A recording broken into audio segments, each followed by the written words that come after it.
What would be the top priority for you if you were elected? Oh. That would be for Kelly Me? first. Okay.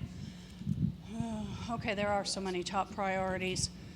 Well, since the budget pretty much offers an umbrella to literally everything you're going to have to do in the school district, you've got to fix that. You've got to fix the budget. You've got to figure out where our money's going, where we can cut back on things that are not a necessity. Because taking them out of schools that need to be fully staffed is not where we need to go. So, it's the budget. Thank you. I do believe that the budget is a main priority. I think, as I stated prior, I think we do have time to address it and look at it through this coming school year. One of my top priority would actually be implementing a racial equity policy that we could use as a lens to look through at all other decisions that we're going to be making. That includes budget decisions. Jenny, we'll start with you on this one. Should the Spokane Public Schools arm any professionals in their school, in the school system? No, I do not believe in having guns in schools. Kelly? I do believe in having guns in schools. I think that we should arm professionals and that are trained in crisis situations, because if we do not have that line of defense, the ones that are going to get hurt are our kids. Right now, our resource officers are either former police officers or current police officers. They are trained in crisis situations, and yes, they should be armed. What schools, are you talking just to high schools or at other levels as well? I'd like to have a resource officer at every school. Including elementary schools? Including elementary schools. How would you pay for that? Gotta fix the budget. Jenny, do you have anything else you'd like to Yes, add? can I say that I think it would be unrealistic to have armed anybody in every school. I think arming resource officers or having guns in school would directly affect and impact our student body, our student body that is becoming more diverse. Those relationships will be directly affected. I don't agree with that. I think if you don't have someone that can stop a crisis, then you are definitely putting these kids in the line of fire. We do not have a true one-entry system. If you don't have that, then there's nothing to stop a predator from A, getting into the schools, and B, being controlled where they go. This is one more quick response from Jenny, and then Hardening we schools has shown that it's not effective, and I think that is an easy solution that is actually not easy. We need to get away from hardening schools. Well, if you're counting on the police... We've gone back, sorry. I think, 3 times maybe. Oh, okay. What's that?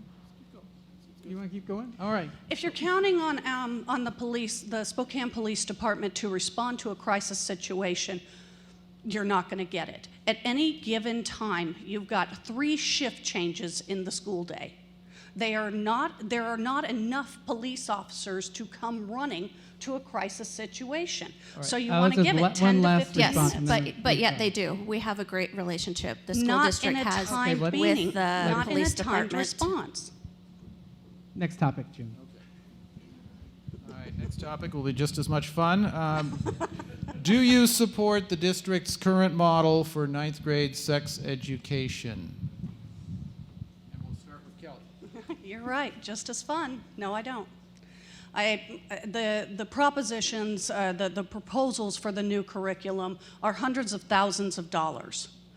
And since we can't seem to fix our budget, that type of money is not where we need to spend on changing an entire curriculum. Right now, it is not mandated by the state.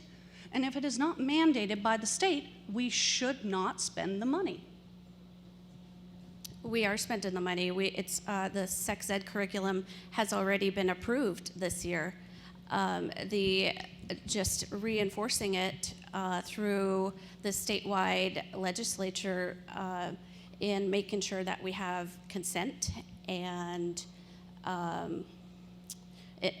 embedded in that school, in that sex ed program, I think is really important. So I do support the sex ed curriculum as it is. It needs to be medically informed. There is always I do support the legislation that will not allow parents to opt out of those specific areas. Well, what puts a public school above a parent's position for their children? Information, correct information. I think that Correct information is in the eye of the beholder. If you are promoting scientific science. Science is everywhere. You want to find one source that's science. Yay. Okay. There's others. I wanted to go back to the point that she was making about the cost. I've been in touch with our legislators, and they've not indicated that it's going to cost millions of dollars to I didn't implement. say millions. I said hundreds of thousands. And the last thing I heard was $300,000 for the Planned Parenthood curriculum. That is a lot of money. That is not. I'm sorry? There is a curriculum in place. Well, that then it was approved certainly this year. shouldn't bypass the parents' rights to opt out if they want.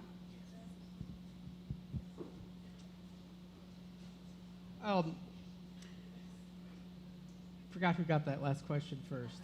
I don't know. Kelly did. So Jenny, is the district doing enough to support diversity and dealing with racial inequities in the school? No.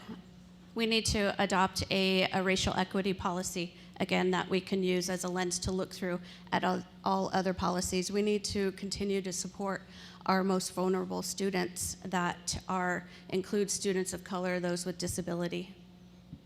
Kelly? Okay, so are we doing enough to promote diversity? Is that what you're Yes, asking? and to deal with racial inequities and disparities, such as in discipline and other areas. Okay.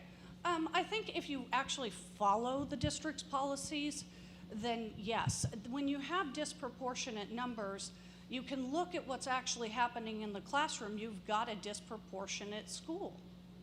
If you have a school that does not have a lot of diversity, you're going to have the majority of the kids in what you refer to as the minority, or I'm sorry, not the minority, the majority ethnicity. And that's just how demographics work. I think if you open up and treat the kids like students, each as an individual student, then you shouldn't have to see the diversity. You should be able to treat them as a student, because I can tell you, when I was teaching in El Paso, I was oftentimes the only white person in the classroom.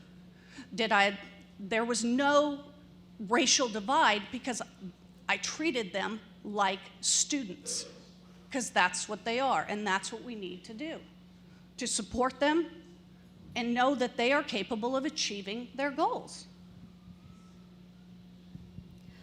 So disproportionality speaks towards when one group might be larger, such as white students, and you have a smaller number of minority students. When those students are being disciplined at a higher rate than the white students, that's disproportionality. I'm not sure that my opponent gets that concept. We need to continue to support our students. Very quickly, because I think we're going to have to go on really fast. So. Well, after being in the classroom for 15 years, if you treat a child like a student, they're all going to have their own individual problems and crises and stories, and I'm not sure my opponent understands that. I have 4 kids that have gone through the school district, all students of color. So I do Fantastic. fully understand it. Well, and I believe I'm a that the representative Spokane of a Education disability. Association understands my points because they endorsed me. Okay, we're going to go to Of audience course. questions now. Thank you so much. Do we have any questions from the audience? Yes. My name is Ping Ping, and I have a question. In Spokane, what does the good education mean to you? What does what is a good education? A good education to me means that there's equitable practices, that everybody has the same opportunity. I agree with that. I think a fully staffed school that can meet the needs of all of our students and set them up for the goals that they want to achieve is a good education. Thank you. Do we have any other questions from the audience back over here?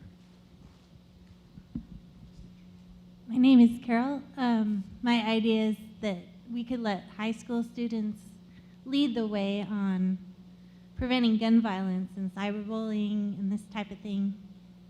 What would that look like? Maybe it could be like a driver's ed, just as important as anything else.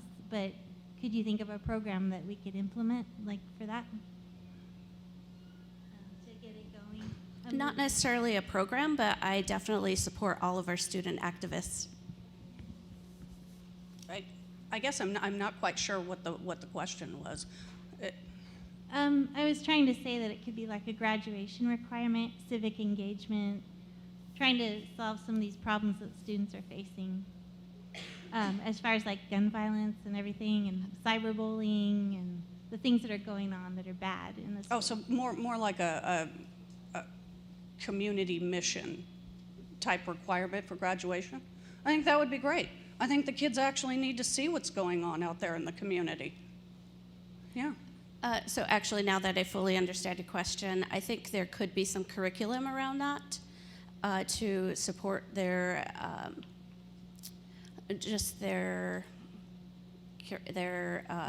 passion. They could possibly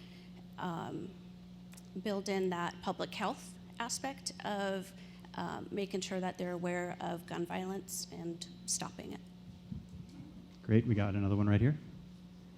Hi, I'm Carolyn. I was wondering what you guys' thoughts were for administration on how they deal with racism inside the high schools and the middle and elementary school, and if there's any policies that you guys would put in to help the minority groups to not face such discrimination. I think definitely a racial equity policy would address that. Again, I'm going to go back to it. If you treat the student like the student, they're going to be seen as a student and not as a defining diversity. Okay, we got a question over here. Christy Wessels. I have a question. Why do you think the district chose to change their name from District 81 to SPS?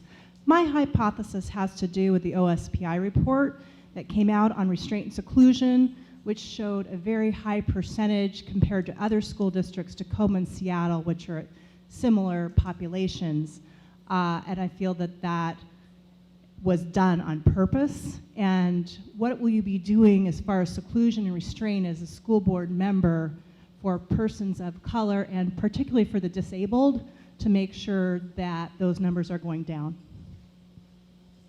I think we need clearly defined discipline policies. The discipline policies that we're working towards right now are ones that are coming down from OSPI. I don't feel like they need to be amended as much as they are trying to right now. What was the first part of your question? Oh, the change of the name. That actually would be a really good trivia question. I don't know. Okay, yeah, so I didn't realize you were asking a question about discipline. I thought it was about the name change. The first question was, why was their name changed? And my hypothesis, it's just a hypothesis. I don't think they could get away with, the data's there. I don't think they could get away. Okay, you were mentioning something about Seattle.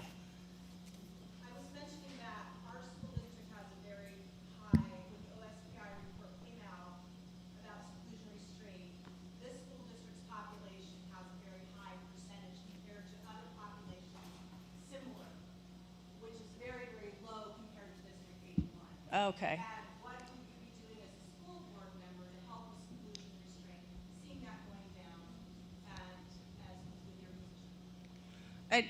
Okay, well, as in the classroom, first off, I think that we need to support our staff, teachers, administration. I think that we need to get back to the job of education in the classroom. And when you set boundaries for everyone involved, then you tend to get a little more organization and you can actually get the job done. All right. Thank you so much. It's time for the quiz show. Oh, Lord. You know the rules by now. Ring the bell. If you ring it first, you get to answer first. Okay. Okay. First question. What's the only school that sits next to a dog park? Jenny. Mullen Road. Very good. All right. Next question. What Spokane High School has a bagpipe band? Shadle Park. Shadle Park. The Highlanders. Number 3. What's the only elementary school with a stucco roof? Hutton? Yes. Nice. That was a Jim Allen special there. Number 4. Which of the following schools is not on Spokane's historic registry? Which of the following schools? Oh. Finch, Hutton, Wilson, Cooper. Finch. No, I'm sorry. 3 choices left for you, Kelly. No, it's not. Cooper? Cooper it is. Last question. What's the largest middle school in the district by attendance? Jenny. Sac. Very good. That's it. Give a hand to our candidates. And now our final